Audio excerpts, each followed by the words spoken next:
एक छोटे से गांव का परिदृश्य। गांव से लगा छोटा सा जंगल, एक व्यस्त सड़क, गाड़ियों, ट्रक, ट्रैक्टर, कार आदि चलते हुए, कुछ खड़े दूर फैक्ट्रियों से निकलता काला धुआं, बीमार से दिखाई देने वाले पेड़, अधिकांश की टहनियां सूखी हुई।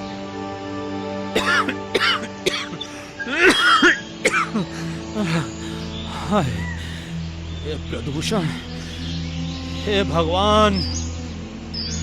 अरे क्या हुआ मित्र? अरे सांस लेना भी दूभर हो रहा है। सही कहा, मेरी तो जड़ें भी कमजोर होती जा रही हैं।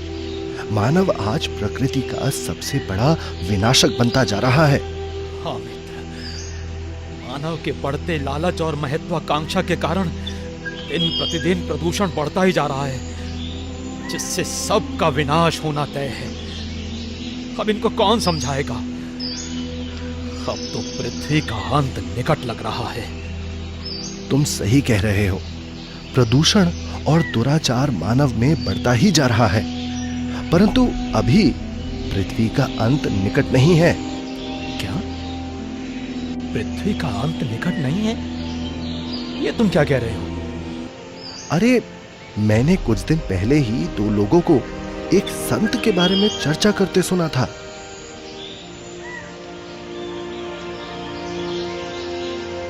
दोस्त, पता है, हमारे गुरुजी अपनी आध्यात्मिक शक्ति से मानव के मन को पवित्र और धरती को स्वर्ग बना रहे हैं। अच्छा? हाँ, बिल्कुल। वो संत अपने तत्व ज्ञान से मानव के मन को निर्मल और स्वच्छ कर रहे हैं। साथ ही साथ वो धर्म ज्ञान का आयोजन कर पृथ्वी के वातावरण को शुद्ध कर रहे हैं। उनके तत्व ज्ञान से मानव में सोई मानवता पुनः जागृत होगी, जिससे व्याभिचार और विनाश रुक जाएगा। रहने दो, आज के कलयुग में ऐसा बिल्कुल भी संभव नहीं है। पहले भी कई संत महात्मा यहाँ धर्म यज्ञ करके चले गए, लेकिन हमें उनसे उल्टा नुकसान ही हुआ। सैकड़ों पेड़ों को हवन में अपनी बलि देनी पड़ी। हवन से होने वाले धुएं से सारा वातावरण जहरीला बन गया। ओम श्री वरप्रदाय श्री नमः स्वाहा। तुम विश्वास रखो, मैंने सुना है कि संत रामपाल जी महाराज के धर्म यज्ञ में लकड़ियों से हवन नहीं किया जाता, जिससे जंगल का कोई नुकसान नहीं होता। अरे देखो, उसी तत्वदर्शी संत के अनुयायी अपने गुरु के सानिध्य में धर्म यज्ञ का आयोजन कर रहे हैं। अब तुम्हें जरूर विश्वास होगा। परमात्मा कबीर जी ने 600 वर्ष पहले अपनी वाणी में लिख रखा है कि धर्मदास, एक समय आएगा कलयुग में, पूरे विश्व में मेरी ही पूजा हुआ करेगी। ये 500 यज्ञ अब यहाँ सतलोक आश्रम बरवाला में है, इस पृथ्वी पर और है नहीं कहीं पर भी। एक यज्ञ है धर्म की, दूसरी यज्ञ है ध्यान, और तीसरी यज्ञ हवन की, चौथी यज्ञ प्रणाम, और पांचवी यज्ञ है ज्ञान की। एक यज्ञ है धर्म की, जैसे यहाँ भंडारा चलता है दिन और रात, कभी भी पुण्यात्मा देर सवेर कभी आ जाते हैं, उनको हर समय आहार उपलब्ध होगा, भोजन तैयार मिलेगा। ये धर्म यज्ञ है। और दूसरी यज्ञ है ध्यान। यहाँ आने वाले पुण्यात्मा को परमात्मा का ही चिंतन ध्यान रहेगा। सत्संग सुनेगा तो भगवान का चर्चा, बैठ कर बतलावेंगे आपस में भगत जन, अपनी अपनी उपलब्धि और ज्ञान सुनाएंगे तो भी चिंतन भगवान का, ध्यान भगवान का, मेडिटेशन भगवान का। हमने ध्यान को मेडिटेशन मान लिया। मेडिटेशन मीन्स हठ योग। ध्यान का अर्थ होता है भगवान की भूल ना पड़े। हमारा वो मेडिटेशन है, वो ध्यान है। तीसरी यज्ञ है हवन की। अब यहाँ पर ये ज्योति जल रही है परमात्मा की। अब जैसे वेदों में ऐसा नहीं है कि बठवाड़ा लकड़ गिर जो उसमें सुबह सुबह करें चम्मच ठोक ठोक कर। हवन का अर्थ है घी प्रज्वलित कर देना, देसी घी गाय भैंस का। उससे जो प्रतिक्रिया एटमॉस्फेयर में होती है वो होगी ही होगी। अब परमात्मा ने एक सिंपल वे निकाला।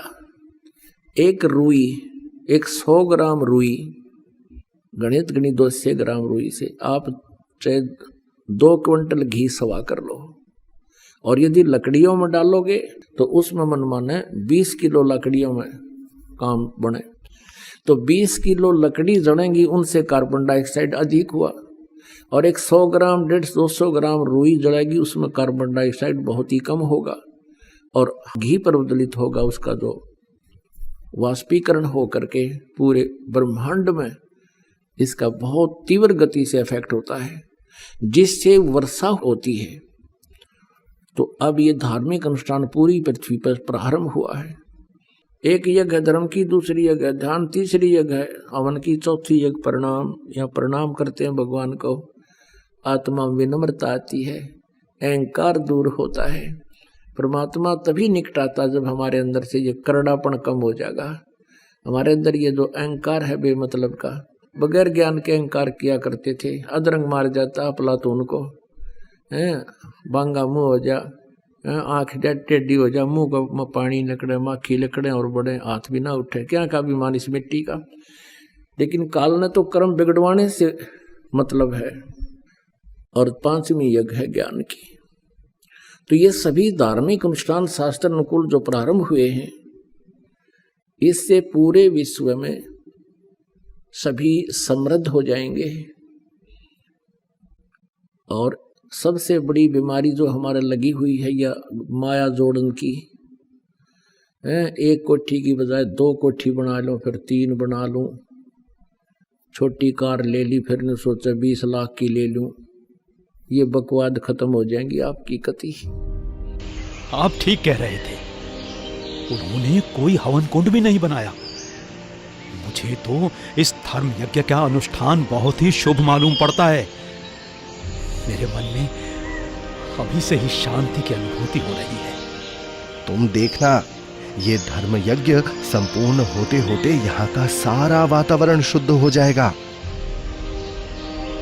अरे ये क्या, मेरी टहनियां फिर से हरी भरी होने लगी हैं। लगता है भगवान ने आज मेरी पुकार सुन ली।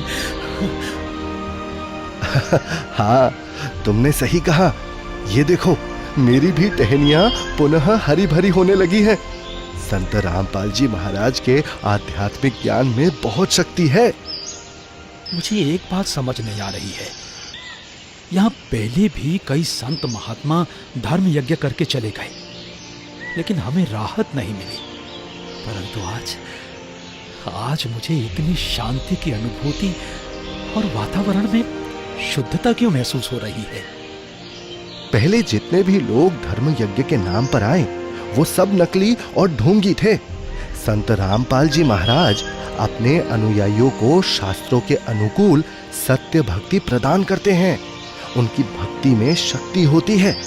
ऐसे संत की भक्ति से मुर्दे भी जिंदा होते हैं। नहीं, आज के समय में ऐसा होना बिल्कुल भी संभव नहीं है। ऐसी बातें अंधविश्वास और पाखंड को बढ़ावा देती हैं। दोस्त, तुम तो बहुत स्वार्थी हो। तुम तो भूल ही गए मित्र, हमारी टहनियां बिल्कुल सूख चुकी थी और हम मृत्यु के कगार पर पहुंचने वाले थे। लेकिन पूर्ण संत सद्गुरु संत रामपाल जी महाराज की कृपा से आज हमें नया जीवन दान मिला है। मुझे क्षमा करना मित्र, मैं अपनी गलती पर शर्मिंदा हूं। संत रामपाल जी महाराज के आध्यात्मिक ज्ञान की पूर्ण जानकारी कैसे और कहां से मिलेगी? अगर कोई भी संत रामपाल जी महाराज की संपूर्ण आध्यात्मिक ज्ञान की जानकारी प्राप्त करना चाहता है तो पढ़े पवित्र पुस्तक ज्ञान गंगा। बुक को फ्री में मंगवाने के लिए डिस्क्रिप्शन में दिए हुए लिंक पर अभी ऑर्डर करें। आज ही प्ले स्टोर से डाउनलोड करें संत रामपाल जी महाराज ऐप।